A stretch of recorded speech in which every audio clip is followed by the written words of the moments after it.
네, 그래서 오늘 말씀 제목은 진짜 옥에 가두어야 하는 것이라는 제목으로 말씀을 나눌 텐데 이렇게 제목 잡은 게 3절에 보면요. 이 분봉왕 헤롯이 세례 요한을 옥에다가 가두었기 때문이에요. 왜냐하면 세례 요한이 그의 불륜 사실을 지적했기 때문입니다. 이것이 의미하는 게 무엇이겠습니까? 사람은 이 죄를 숨기려는 본성이 있는 것이죠. 그래서 그 죄가 드러났을 때는 하나님이 회개의 기회를 주시는 것인데 오히려 그 죄를 지적하는 상황, 그 죄를 지적하는 사람이 죽이도록 미워서 옥에 가두려고 하는 모습이 우리들에게도 있을 수가 있다라는 거죠. 여러분들에게 누군가에게 미운 마음이, 정말 죽이고 싶은 미운 마음이 있다면 그것이 회개의 기회라는 것을 알고 옥에다가 그 사람을 가두는 것이 아니라 나의 욕심과 거짓을 가두어야 된다라는 것이에요.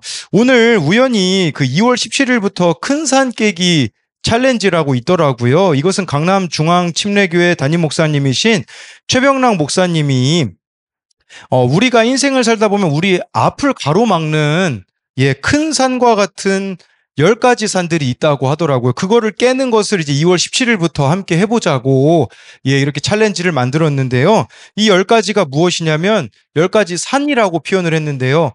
불신의 산, 자범죄의 산, 의심의 산, 두려움의 산, 관계, 경제, 질병, 상처, 핑계, 시험, 이 10가지가 우리가 무너뜨리고 넘어가는 법을 나누려고 한다고 하더라고요. 그럼 우리가 진짜 옥에 가두어야 되는 것이 10가지가 아닐까라는 생각을 해보았는데요. 오늘 말씀을 통해서 우리가 진짜 옥에 가두어야 되는 것이 무엇인지 같이 나누겠습니다. 첫째로는요, 진짜 옥에 가두어야 하는 것은 죄책감입니다. 우리 1, 2절 같이 읽어보겠습니다. 시작. 그때의 분봉왕 헤롯이 예수의 소문을 듣고 이는 세례 요한이라 그가 죽은 자 가운데서 살아났으니 그러므로 이런 능력이 그 속에서 역사하는도다 하더라. 1절에 보니까요. 그때에 라고 말씀해 주고 있는데 이 그때가 언제냐면요. 예수님께서는 우리 지난주 말씀에 보면요. 고향 사람들이 예수님을 말씀을 듣지 않았지 않습니까? 그러니까 예수님이 고향에서는 배척받으신 때라고 볼 수 있어요. 그랬을 때 여러분 참 예수님을 안 믿는 사람들이요. 여러 가지 이유들이 있거든요. 이 고향 사람들 같은 경우는 예수님이 자란 모습을 다 보았기 때문에 목수의 아들이기 때문에 못 믿겠다. 이제 그렇게 편견을 가졌다고 볼 수 있겠죠. 바리새인들은 예수님의 사역을 귀신의 힘을 입은 능력으로 왜곡하였다고 볼 수가 있습니다. 그리고 오늘 말씀에 보면요. 헤롯은 2절에 예수님을 환생한 세례 요한으로 여겨서 두려워하였다라는 것이에요. 이걸 통해서 알 수 있는 것은 예수님을 안 믿을 이유는 너무나도 많다라는 것입니다. 이 분봉왕 헤롯은요, 세례 요한을 죽였거든요. 그 세례 요한을 죽인 죄책감이 해결되지 않으니 세례 요한이 이미 죽었음에도 불구하고 예수님을 보고서는 세례 요한이 다시 살아난 거 아니야? 라는 식으로 찔렸다라는 겁니다. 여러분, 이 죄책감의 문제가 해결되어지지 않으면요, 끊임없이 여러분들을 찌를 것임을 알아야 된다라는 것이에요. 그래서 자신이 저지른 죄에 대한 공포감, 깊은 양심의 가책, 그것으로 인한 불안과 초조함과 두려움이 그를 지배할 수 있다라는 것이에요. 여러분, 아무도 안 보았다고 죄 짓는다고 해서 죄책감이 안 들까요?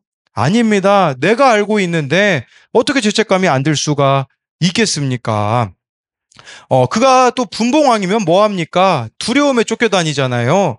예전에 그 고지론이라는 말이 한국 교회에서 유행이었습니다. 고지론 의미 자체는 좋아 보이죠.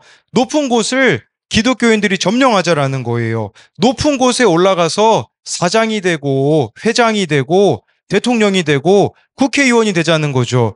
기독교인들이 거기 들어가서 이렇게 살아가다 보면 다른 사람들이 다 예수를 믿게 되지 않을까라는 생각을 가졌던 것이겠죠. 근데 문제는 무엇입니까?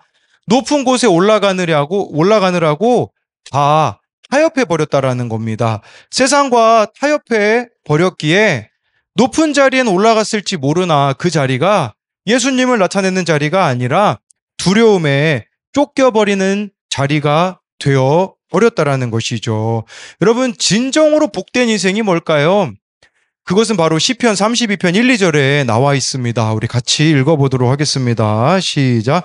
허물의 사함을 받고 복이 있도다. 마음에 간사함이 없고 여호와께 정죄를 당하지 아니하는 자는 복이 있도다. 네, 여러분, 진정으로 복된 인생은요, 허물의 사함을 받는 거예요. 죄의 문제가 해결된 인생이 가장 복이 있는 인생인 것이죠. 그러니까 여기 2절에 보니까요, 마음에 간사함이 없고, 이게 무슨 말이겠습니까? 우리 마음에요, 걸리는 게 없는 거예요. 죄책감이 없는 것이죠. 이것보다 더 기쁜 게 무엇이 있겠습니까? 명예를 가지고 돈과 권력을 가져도요, 내가요, 그 자리가 죄를 지어서 올라간 자리라면요, 절대로 행복하지 않습니다. 깨끗하게 올라간 자리가 아니면요, 언제 그 자리에서 끌어내려질지 모르기 때문에 두려워할 수밖에 없는 것이겠죠. 여러분, 진정한 행복자는요, 마음에 걸리는 게 없는 거예요. 회개의 마음을 주님이 주실 때 바로 회개하는 인생이 가장 복이 있는 인생이라고 말씀해주고 있는 것이죠. 여러분, 회개하지 않으면요, 죄책감이 꼬리표처럼 따라다닐 수밖에 없기 때문입니다. 후회만 하기에 그 후회가요, 스스로를 해치는 경우가 얼마나 많은지 모른다라는 것이겠죠. 우리 계속해서 3절 4절을 읽어보도록 하겠습니다. 시작. 전에 헤롯이 그 동생 빌립의 아내 헤로디아의 일로 요한을 잡아 결박하여 옥에 가두었으니 헤롯에게 말하되 당신이 그 여자를 차지한 것이 옳지 않다 하였음이라. 네, 예수님의 소문을 듣자 이 헤롯은요, 세례 요한이 생각이 났습니다. 왜냐하면 그가 세례 요한을 옥에 가두고 죽였기 때문이라는 거죠. 여러분, 우리는요, 해석이 되어지지 않는 사람, 사건을 이처럼 미움과 증오와 분노와 혈기로 옥에 가두어 둡니다. 그렇기에 죽도록 미운 사람이 나에게 있는 것이죠. 해석되어지지 않는 사건이 나의 발목을 잡고 있는 것입니다. 그 가운데 나의 죄인됨을 깨달아야 되는데 그렇게 하고 싶지가 않은 것이죠. 여러분, 이 헤롯의 죄가 무엇이었습니까? 3절에서는요, 그 동생 빌립의 아내 헤로디아를 취한 게 문제였었다라는 거예요. 우리 헤롯이요, 성경에 한 3명 정도 나오거든요. 예, 그래서 예수님이 태어나셨을 때 그 동방박사들이 방문한 헤롯 대왕이죠. 그 헤롯 대왕의 아들을 말하는 겁니다. 오늘 말씀에 나온 이 분봉왕 헤롯은요. 이 사람이 헤롯 안티파스거든요. 헤롯 안티파스라는 사람이었는데요. 그 예수님이 태어나셨을 때 동방박사들이 찾아간 헤롯 대왕에게는요, 3명의 아들들이 있었다고 합니다. 아켈라오, 안티파스, 빌립. 그래서 이 셋이 영토를 나누어서 통치했기 때문에 분봉왕으로 불리는데, 여러분, 여기 헤로디아가 나오잖아요. 헤로디아가 누구냐면 이 3명의 분봉왕의 조카였습니다. 그러니까 이 가족 관계였어요. 조카였는데 어이없게도 자기 삼촌이었던 빌립하고 결혼을 했습니다. 네. 그래서 딸 살로메를 낳았고요. 이혼한 후에 또 다른 삼촌인 안티파스와, 여기서 말하는 헤롯이 그 헤롯 안티파스거든요. 다시 결혼을 한 것이죠. 동생 빌립이 살아있는데도 쉽게 말씀드리면요, 이 헤롯 안티파스가요, 제수와 결혼했다고 볼 수가 있는 것이에요. 도둑이 제발 저린다라는 말이 있지 않습니까? 이 분봉왕 헤롯 스스로도 잘못되었던 것을 알았기 때문에 제발을 저리는 것이겠죠. 그런 분봉왕 헤롯을 정말 사랑했던 사람이 나옵니다. 그는 바로 세례 요한입니다. 여러분, 이 말을 하면 그가 죽을 줄 몰랐을까요? 알았을 것입니다.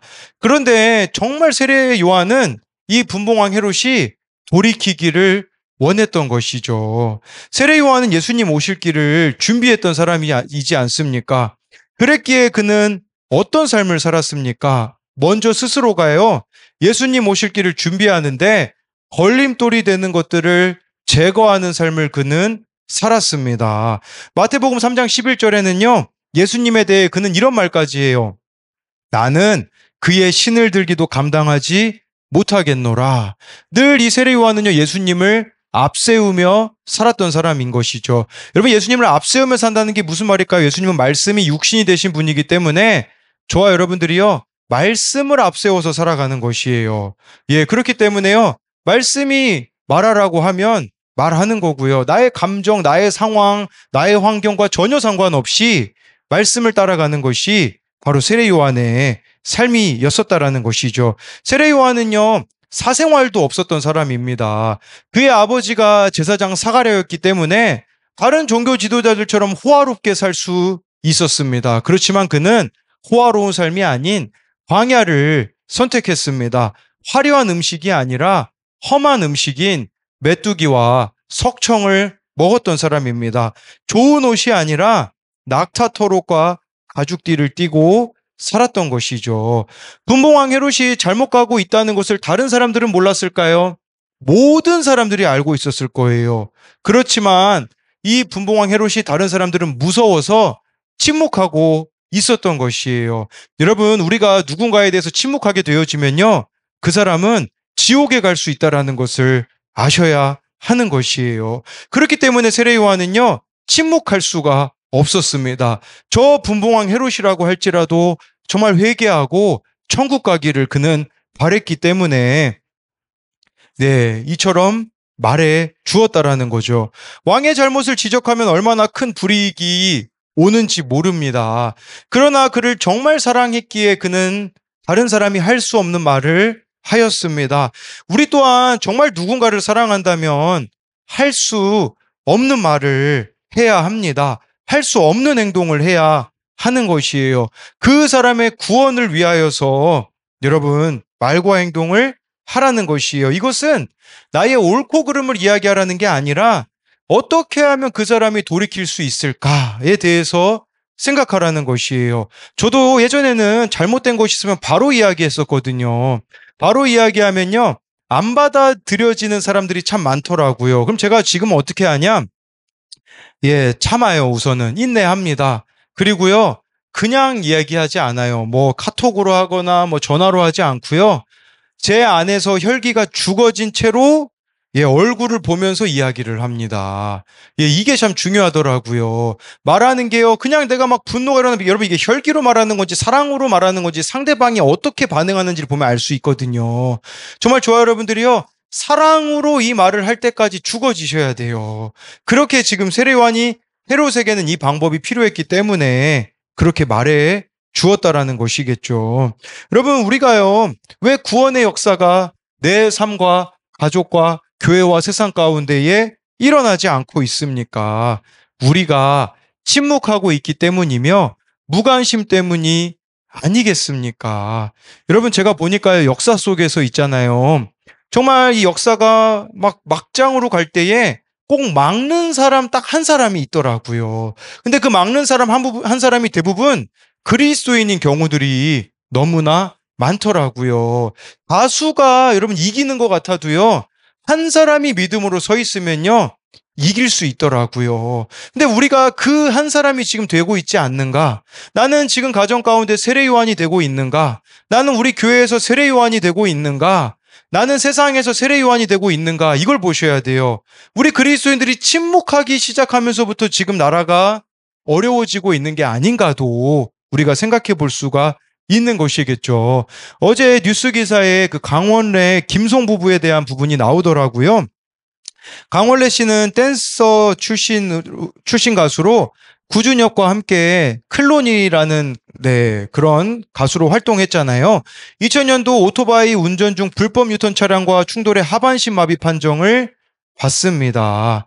근데 20일에 강원래 씨 아내 김송 씨가 자신의 개인 채널을 통해 진솔한 마음을 고백해 화제가 되었거든요.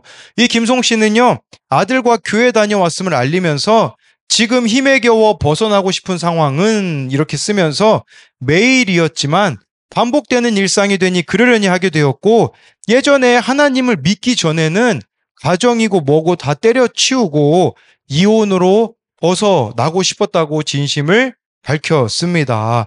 그러면서요, 이제는요, 지금은 하나님을 인정하게 되니 이생망의 결론은 강선, 이 아들의 이름이거든요. 아들을 향한 사랑을 표현했습니다.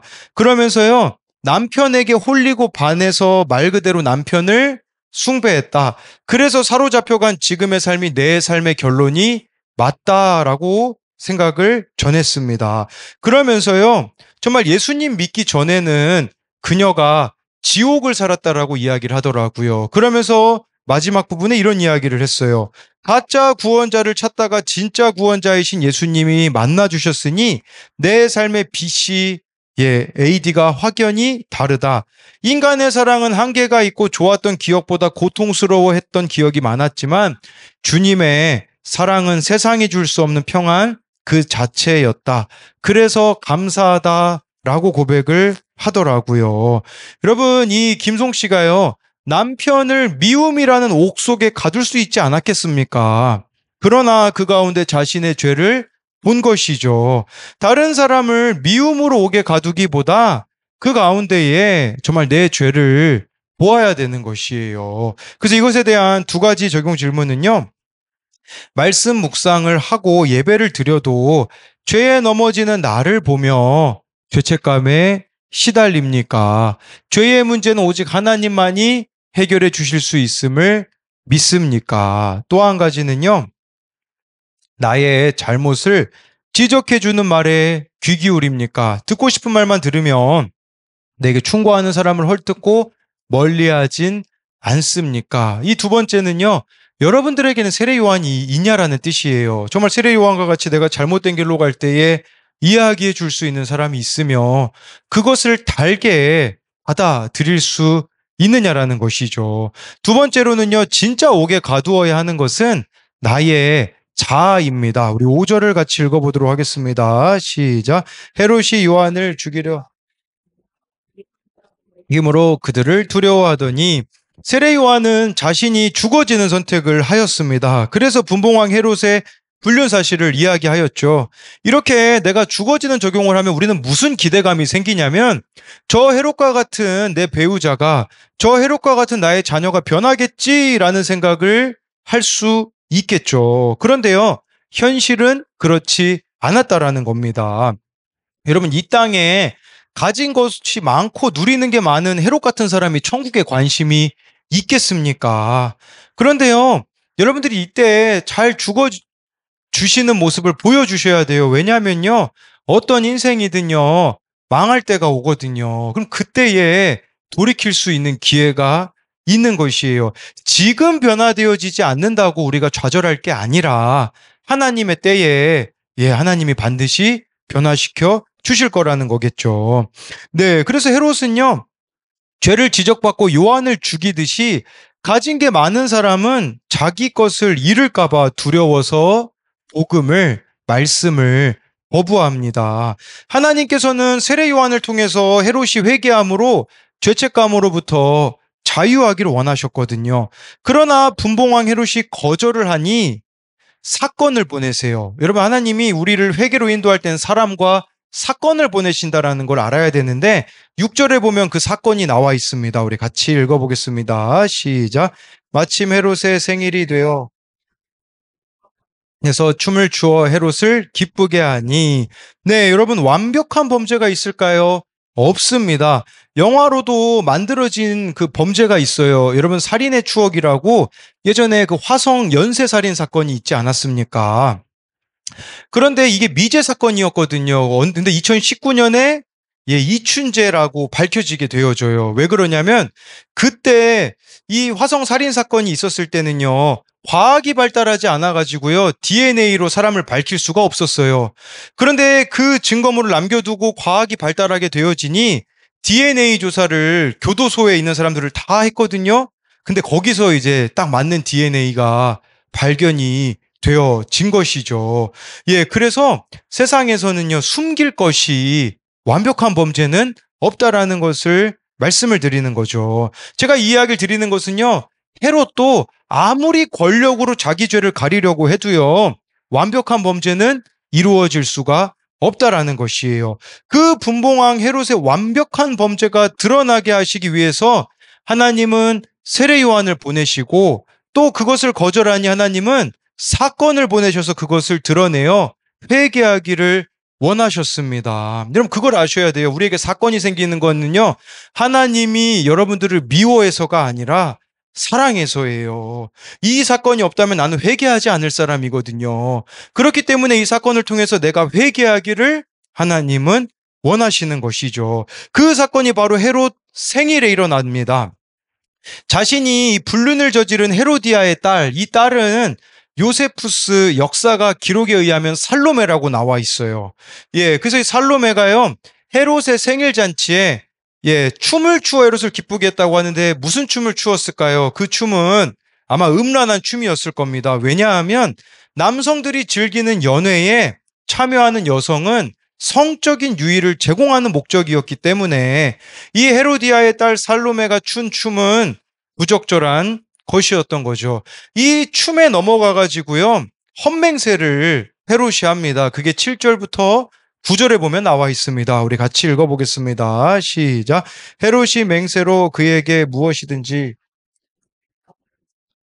그가 제 어머니의 시킴을 듣고 이르되 세례 요한의 머리를 소반에 얹어 여기 주소서 하니 자기가 맹세한 것과 그 함께 앉은 사람들 때문에 주라 명하고, 네, 헤롯이 이 춤을 보고 기뻐서 무엇이든지 달을 주겠다고 이렇게 살로메한테 이야기를 하죠. 예, 여러분 이것을 통해서 우리가 한번 생각해 봐야 되는 게 있습니다. 그것은 여러분 자녀가 원하는 대로 해주는 부모, 그게 바로 자녀를 악으로 이끄는 어리석은 자임을 이 헤롯을 통해서 먼저 보아야 되는 것이죠. 살로메는요, 8절에 자기 어머니가 이제 시킨 말을 그대로 전해요. 세례 요한의 머리를 달라고 하죠. 세례 요한을 죽여달라고 하는데 이게 얼마나 끔찍하냐면 이 헤로디아의 딸이 소녀라고 나오거든요. 소녀라고 한다면 여러분 12살밖에 안 됐을 겁니다. 이 12살밖에 안 된 애가 세례 요한 죽여달라고 말하는 거 얼마나 끔찍한 일입니까? 헤롯은 이것을 수락합니다. 왜 수락했을까요? 네, 자존심 때문이에요. 또 사람들 때문에, 함께 앉은 사람들이라고 구절에 나와 있지 않습니까? 자존심과 체면 때문에, 네, 또 수치당하기가 죽을 만큼 싫었기 때문에 이것을 거절하게 되는 것이죠. 여러분, 분봉왕 헤롯이 진짜 옥에 넣어야 되는 것은요, 자신의 자아였습니다. 자기의 자존심이며 자신의 체면이었다라는 거겠죠. 그렇지만 이것을 참 거절하게 되어진 이 사건을 통해서도 그는 깨닫지 못하는, 회개로 돌이키지 못하는 안타까운 모습을 보여주는 것입니다. 그래서 세례 요한이 죽임을 당하거든요. 여러분, 이거 너무나 안타까운 죽음으로 보이지 않습니까? 우리도 그런 생각이 있잖아요. 왜 이 사람이 죽을까? 우리 생각에는 너무 의로운 사람인 것 같은데 왜 하나님이 너무 효율적이지 않아 보이실 때가 있잖아요. 이 사람은 좀 이 땅에서 오래 살았으면 좋겠는가 하는 사람이 있지 않습니까? 세례 요한이 딱 그러하지 않았겠습니까? 여러분, 그렇다면 이 세례 요한의 죽음은 헛수고였겠습니까? 아니라는 거예요. 왜냐하면 12절이 말씀해주고 있기 때문이죠. 우리 같이 읽어보겠습니다. 시작. 요한의 제자들이 와서 시체를 가져다가 장사하고, 네, 요한의 제자들이 시체를 장사하고 예수께 아뢰었다라고 말씀해주고 있어요. 무슨 말일까요? 세례 요한의 죽음을 예수님이 기억하셨다라는 거예요. 여러분, 이 땅에서는 좀 억울해 보이는 사건들이 있을 수 있습니다. 이 땅에서는 억울해 보이는 죽음이 있을 수 있어요. 그러나 예수님이 기억하신다라는 것을 우리들이 알아야 되는 거겠죠. 우리가 예수님을 위해서 자기 자아를 죽이는 자를 예수님은 아신다라는 거예요. 저는 어제 그 복림교회 최솔 목사님으로부터 기쁨의 소식을 들었습니다. 그 교회에서 정말 변화되지 않을 것 같은 분들이 이번 수련회를 통해서 변화되었다라는 소식이에요. 그 교회에서 담임 목사님을 가장 힘들게 했던 분이 있대요. 그분이 토요일에 은혜를 받아서 담임 목사님께 문자를 장문으로 보냈다고 하더라고요. 지금까지 담임 목사님 힘들게 해서 죄송하다고. 그래서 담임 목사님이 기쁘셔가지고요, 그 교회 직분자들을 다 데리고 우리들 교회 목회자 세미나를 가라고 그렇게 허락을 해주셨다고 하더라고요. 네, 그래서 정말 내가 십자가를 품고 내 자아를 십자가에 못 박으며 이 길을 가면 하나님께서 하나씩 열어주시는 것을 보게 되어지는 것이죠. 지난 금요일, 토요일 우리 교회랑 예, 복림교회, 서진교회 세 교회가 함께 수련회를 했는데 첫날 밤에 하나님께서 사건을 주셨습니다. 그것은 기도 시간이었는데 기도 시간에 앞에 나와서 청년이든 청소년들이 기도하고 자신들의 그런 아픔들을 나누는 시간들이 있었거든요. 어느 서진교회 청년이 그런 이야기를 했어요. 자기가 교회를 떠나서 방황하다가 서진교회에 부목사님이 서로 사랑하라고 마지막으로 하신 설교로 인하여서 지금은 다시 교회로 돌아와서 섬기고 있다고 하였습니다. 그 교회 부목사님께서는 혈액암으로 소천하셨어요. 여러분, 이제 쉽게 상황을 설명드리면 제가 혈액암으로 죽었다고 생각하시면 돼요. 그 서진교회 목사님 아들이었거든요. 부목사님이. 네, 그러다 보니까요. 사모님과 8살짜리 아이만 남아있는 상황이었습니다. 당시 집회를 인도하시던 우리들 교회 이덕주 목사님이 그 사모님께 마이크를 이 청년의 나눔을 듣고서는 넘겨드렸어요. 어떤 마음으로 사시는지 솔직하게 그 사모님이 나눔을 해주셨습니다. 남편이 혹시 암에 걸리면 어떡하나 하는 생각이 들 정도로 힘들게 남편이 사역을 했다고 합니다. 그러다가 정말 남편이 혈액암에 걸렸습니다. 그리고 세상을 떠나셨습니다. 그러니 사모님 마음에는 남편을 힘들게 했던 사람들이 너무나 미웠다고 합니다. 그 사람들만 없었다면 내 남편이 이렇게 죽지 않았을 텐데 하는 마음이 들었다고 하셨습니다.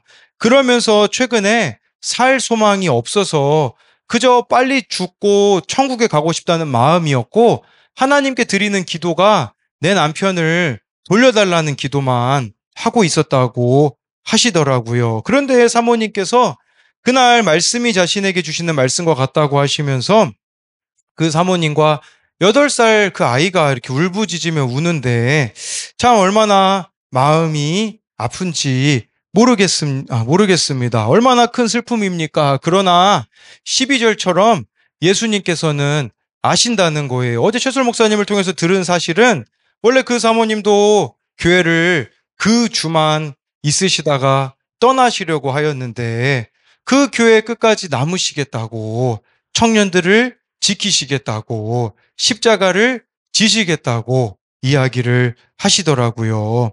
예, 여러분 얼마나 큰 슬픔이겠습니까? 그러나 그 사건을 통해 내 생각을 내려놓고 내 자아를 내려놓고 예수 그리스도를 따라갈 때에 언젠가는 해석되어질 날이 온다라는 것을 말씀을 드리는 거예요.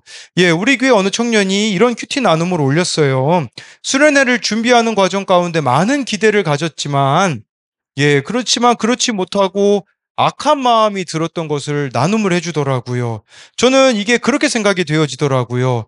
그 청년이 정말 큰 은혜를 받았구나. 우리는 뭐 은혜 받았다고 하면요, 막 눈물 많이 흘리고 가슴이 뜨거워지고 그런 걸 은혜라고 생각하는데 여러분 진짜 가장 큰 은혜는 뭐냐면 내 속에 있는 악이 보이는 거예요. 내 속에 있는 악이 드러나는 거예요.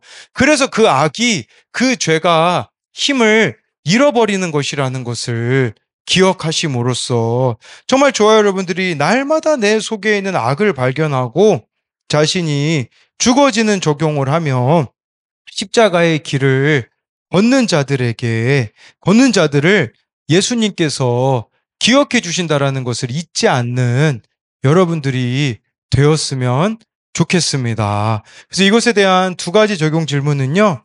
하나님께서 나의 죄를 드러내서 회개하시기를 원하셔서 허락하신 사건은 무엇입니까? 또 한 가지는요. 십자가에서 죽어져야 하는 나의 자아는 무엇입니까? 이 헤롯 왕이 자존심 지키고 체면 지키고 수치당하기 싫어가지고 드러내지 않았던 것처럼 우리 또한 그렇게 드러내고 싶지 않는 것들이 여러분들에게는 무엇이 있는지를 묻는 거라고 할 수가 있습니다.